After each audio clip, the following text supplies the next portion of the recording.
হ্যাঁ ছিল, এখনো আছে। তুমি আমার সঙ্গে ঘরের ভেতরে এসো।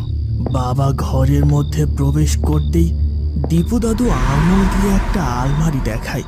দীপু দাদুর আলমারি দেখানোটা বাবা প্রথমে অতটা বুঝতে পারেনি। বাবা জিজ্ঞেস করে, আলমারিতে কি আছে? আলমারিটা খোলো, তাহলে বুঝতে পারবে কি আছে।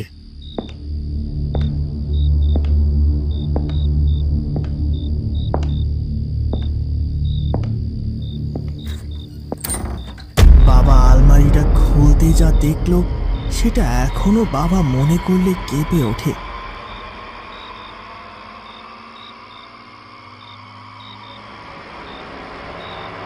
বাবা দেখে আলমারির মধ্যে দুটো কঙ্কাল। বাবা কঙ্কাল দুটি দেখে ভয় পেয়ে পেছনে ফিরে আসে। দীপু দাদুকে জিজ্ঞেস করতে গেলে বাবা দেখে দীপু দাদুর মাথাটা বিভৎস পোড়া হয়ে গেছে, আর শিবানী পিসি সেই পোড়া মুখ নিয়ে এগিয়ে আসছে বাবার কাছে।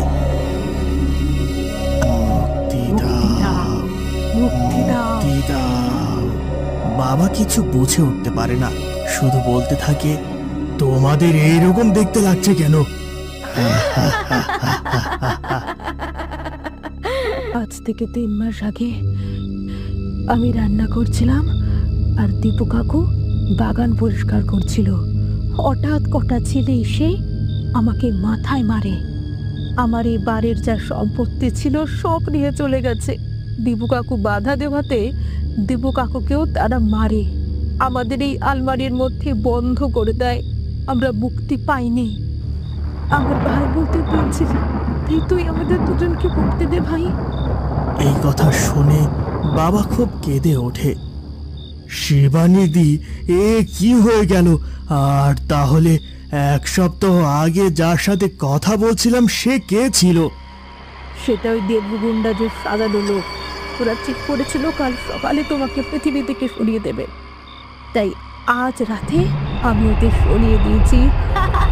এই বলে হাসতে থাকে শিবানী পিসি, এবং শিবানী পিসি আর দীপু দাদু মিলিয়ে যায়।